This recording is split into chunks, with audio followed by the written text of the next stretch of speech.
গোসল করার ক্ষেত্রে যদি কারো কানের পর্দা যদি ঠিক থাকে, কোনো ছিদ্র যদি না থাকে, তাহলে সাধারণত কানের ভিতরে কোনো কারণে পানি ঢুকে গেলেও সেই পানি আপনার কানে কোনো ক্ষতি করবে না। হ্যাঁ, তবে যদি কোনো কারণে কানের পর্দার উপর আঘাত লাগে, যেমন বিশেষ করে কেউ যদি নদীকে লাফ দেয় উপর থেকে, হ্যাঁ, তাহলে সেক্ষেত্রে কানের পর্দায় পানি দিয়ে আঘাত লাগতে পারে।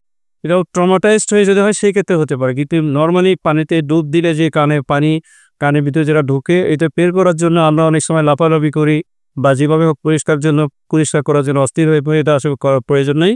কারণ পানি যেটা ঢুকবে, যদি কানের পর্দা যদি ছিদ্রটা থাকে, অটোমেটিক নিজে নিজেই বের চলে যাবে। যদি ছিদ্র থাকে তাহলে যেটা হবে যে তার কানের পর্দায় ইনফেকশন হয়ে আবার কান পাকা শুরু হবে। এই জন্য যাদের কানের পর্দা ছিদ্র আছে, অবশ্যই তাদেরকে আমরা বলে থাকি যে আপনি সুইমিং করা যাবে না, বিশেষ করে নদীতে পুকুরে ডুব দেওয়া যাবে না, সাঁতার কাটা যাবে। তবে হ্যাঁ, সাঁতার কাটতেই পারে। যদি কাটতে যায় তাহলে অবশ্যই তাকে এয়ার প্লাগ অথবা কানে তুলা, ভেসলিন অথবা অলিভ অয়েলের তেলের ভিতর ভিজে চিপিয়ে নিয়ে কানে চিপি নিয়ে গোসল করতে হবে। এভাবে করে কিছু প্রোটেকশন নিয়ে গোসল করতে হবে, যাতে করে কানে পানি না হোক।